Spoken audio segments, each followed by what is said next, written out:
wabarakatuh. Perkenalkan, nama saya R. Alif Aditya Hilmakusuma dari Biologi D semester 5. Di sini saya akan membuat video mengenai pertanyaan dari mata kuliah Biologi Reproduksi yang diampu oleh Ibu Dewi.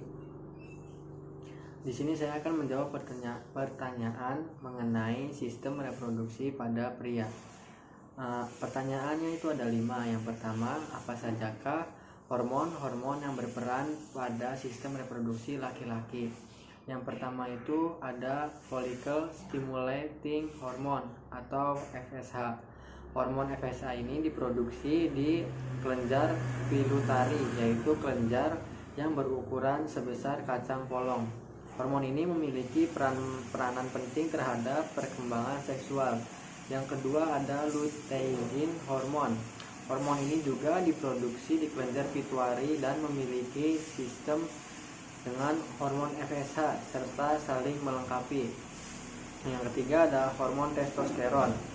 Kadar hormon testosteron pada pria lebih tinggi dibandingkan wanita. Selama masa pubertas terjadi peningkatan kadar hormon ini atau hormon testosteron ini. Yang keempat ada hormon estrogen, yaitu alat untuk mengontrol kesehatan sperma. Namun jika hormon ini pada pria terlalu tinggi dapat terjadi penurunan kualitas sperma dan dapat menyebabkan disfungsi ereksi. Yang kelima itu ada hormon luteinasi. Hormon ini juga dilepaskan dari kelenjar pituitari atau hipofisis anterior. Yang keenam ada hormon inhibin. Hormon ini berfungsi sebagai menjaga kematangan sel sperma pada pria. Yang kedua, bagaimana proses spermatogenesis terjadi? Proses spermatogenesis adalah proses pembentukan sel sperma di dalam testis pria. Sel sperma diproduksi pada tubulus seminiferus di dalam testis. Dari spermagonium ini, di sel sperma akan berubah menjadi spermatosit primer secara mitosis. Setelahnya, spermatosit primer membelah secara meiosis menjadi spermatosit sekunder. Spermatosit sekunder membelah diri lagi menjadi 4 spermatid yang sama bentuk dan ukurannya. Spermatid merupakan tahap akhir sebelum berubah menjadi sel sperma yang matang atau spermatozoa dan siap dikeluarkan bersama dengan air mani ketika seorang pria mengalami ejakulasi. Yang ketiga, bagaimana cara menjaga kualitas sperma? Yang pertama itu menjaga asupan nutrisi. Yang kedua, mengkonsumsi vitamin dan mineral. Yang ketiga itu melakukan pola hidup sehat. Yang keempat, mengkonsumsi suplemen menambah kualitas sperma. Yang kelima, olahraga secara teratur. Dan yang terakhir, jaga makanan ataupun minuman yang akan kita konsumsi. Yang keempat, bagaimana alur pengeluaran sel sperma? Yang pertama itu stimulasi ereksi pada pria yang bisa terjadi dengan adanya stimulus seksual. Stimulus seksual dapat berupa stimulus visual atau rangsangan langsung yang dapat membangkitkan ereksi.